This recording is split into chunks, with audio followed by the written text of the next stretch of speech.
Hello and welcome back to our channel Growing Together. Today, we have a special art lesson just for you.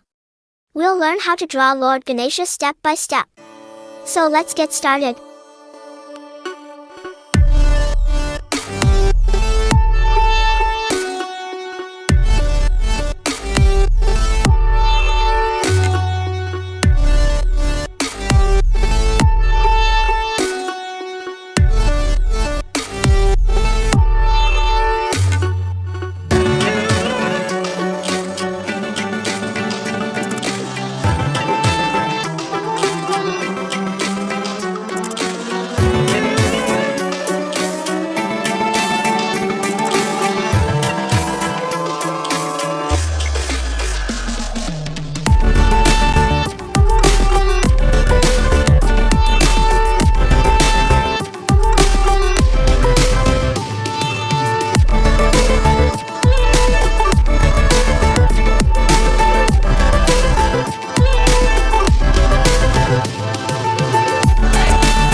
Just created a beautiful drawing of Lord Ganesha.